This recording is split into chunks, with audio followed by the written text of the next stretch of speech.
Ozempic, Wegovy, GLP-1 agonists, revolutionary drugs or killing us slowly? Oh, well, I think you'll appreciate this. My initial venture into the data on these was around neurocognitive decline, neurocognitive inflammation. That was where I first started looking. And the data that I found was not what the mainstream media was telling us. So everybody was busy last summer freaking out about weight loss and it's going to kill us and people are having their stomachs paralyzed. And I have a podcast and I wanted to do a segment on Ozempic. So I went into the research mode and because I'm a nerd, and it was not at all what I was hearing anywhere.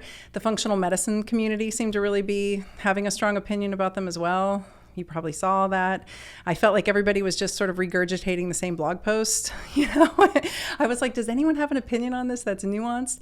And so anyway, I brought you studies about Alzheimer's disease. So yeah, there's good info here and there's good data happening in animals and in humans. Fascinating. Yeah. You seem to encounter very polar, extreme opinions at both ends of the spectrum, either that, these drugs are the worst thing ever to happen to society, or that there's actually some really strong, groundbreaking potential for positive health outcomes with their use. So what have you determined based on your research? Well, if you go tip to toe, there are GLP-1 receptors throughout our entire body, and they do some pretty remarkable things inside the body. And what I'm concluding from everything I've read between animal studies and human studies is that we're seeing a regenerative, a healing, and an anti-inflammatory impact. Wow. That's big. On all of these systems. And we don't really have any tools out there. Like when I share with you what I found in here, I was on the plane actually, aggressively highlighting because I was like, I'm going to talk to Max about Alzheimer's.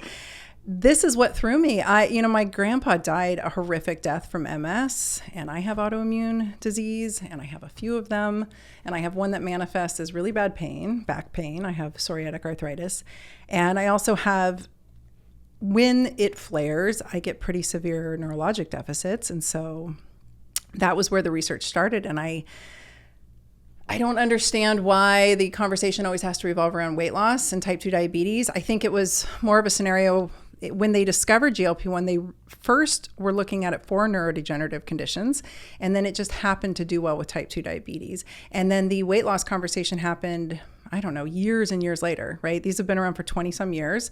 The weight loss conversation didn't happen until the last 2 years or so, and people seem to go wild. And I don't entirely know why. I don't know if it's it's like 1980 called, they want their eat more or eat less and move more strategy back, That's clearly not it. Like that's part of it. And I know you're very nuanced in your take on things, so I always appreciate that about you.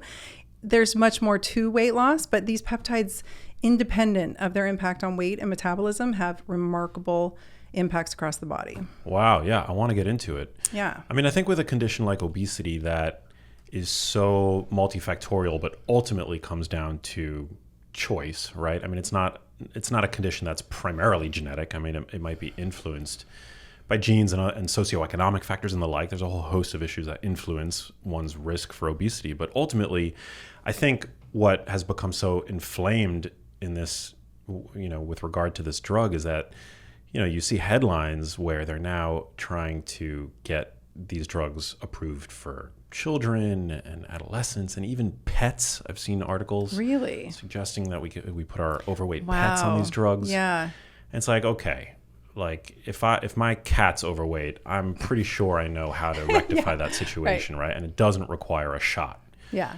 But that being said, I've always been bullish on them for people as a fail-safe, as a last line of defense, because many people have struggled with yo-yo dieting for their entire lives, and at the end of the day, obesity is still a major problem and it increases risk for a whole host of health conditions, as is type 2 diabetes. So the fact that we have these drugs available to us, I think, is ultimately a net positive. I think so. I think the obesity conversation is nuanced, and I think it's over here. And I think that the way that they're dosing for it is also over here. So that was the other thing that I stumbled upon was, the horrific side effects we're hearing about. They're not real. They're not nearly as common as the media and the clickbait headlines have led us to believe. What are the side effects? Well, you've got the common ones would be nausea, vomiting, diarrhea, gastrointestinal side effects, right? Those are the ones you hear about. They're not at the rates that the media would have you believe. And the dosing strategy around that is really high. So the studies were done in a starting dose that I think is too high for a lot of people. And then they ramp folks up over about 16 weeks. They double the dose essentially every 4 weeks, which is very aggressive. And then they ramp them up to, pretty damn high dose because that's what the study said to do. And I think that model, not great. It's a very pharmacologic model. At the end of the day, these are peptides. So just like you might be familiar with some other peptides we use in the regenerative medicine space, my background is in regenerative medicine. That's what I did for decades in practice. Cool. So BPC 157, TB 500, those are regenerative peptides. For the audience listening, peptides are just strings of amino acids, and strings of peptides make up proteins in its most simplistic form. This has been co-opted by Big Pharma because they tweaked it so that the half-life is longer. The GLP-1 that our body makes lasts maybe an hour or two. The GLP-1 that you get out of a syringe lasts 4 to 7 days. That's the half-life on it. So they tweaked it. Otherwise, it's bioidentical. Well, at least semaglutide is bioidentical to our own natural endogenous GLP-1. But they're taking a signaling peptide hormone. Insulin's a signaling peptide hormone, for instance. If you give somebody a massive dose of that, you'll kill them. So my thinking as I dug into the literature was like, wait, if we've got these potential benefits across all different organ systems, and we've got receptors in all of these different organ systems, then why are we cranking somebody out on a super high dose and essentially overdosing them? I think it's a management and dosing issue is why you're seeing a lot of the problems that people are running into. They're not necessary. I'm not seeing it with any of my patients. So there's a whole, it's almost like two separate conversations.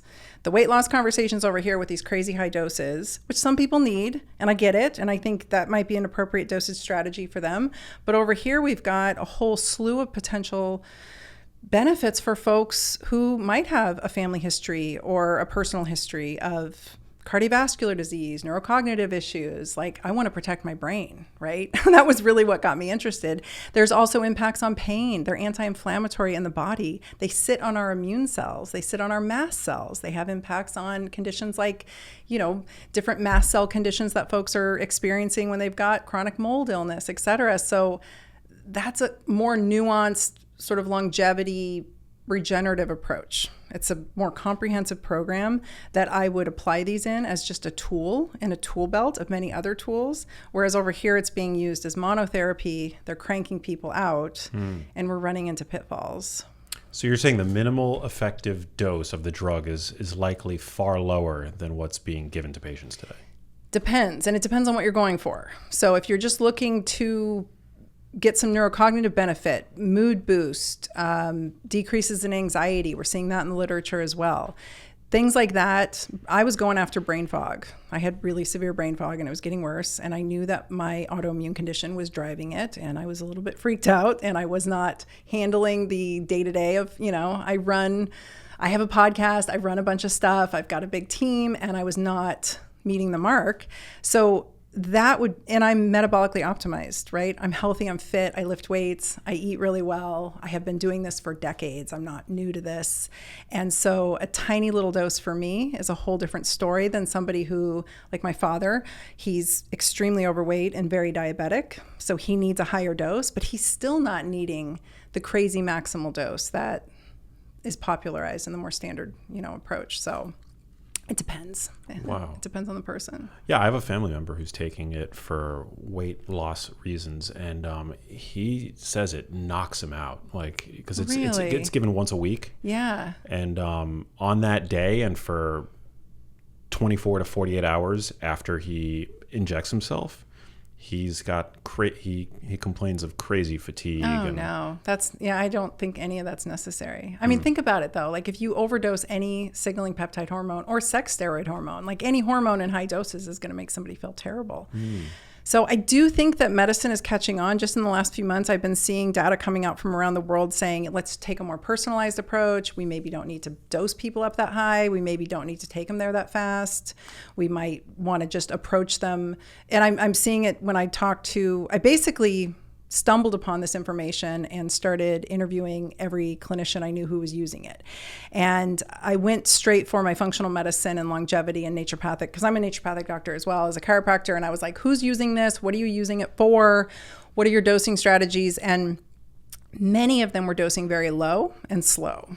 They weren't doing it to the tiny increments that I've been playing with. And, and somebody like yourself, like a tiny little dose would be much more appropriate, I think. So they were still using it for weight loss, though. That was the thing. Across the board, it was either weight loss or appetite suppression, or in some cases, though, you've got people who are very thin and fit and they still can't get their blood sugars under control, or they can't get their insulin resistance in check, or maybe they're heading through menopause and that drop in estrogen has created a severe form of insulin resistance out of nowhere.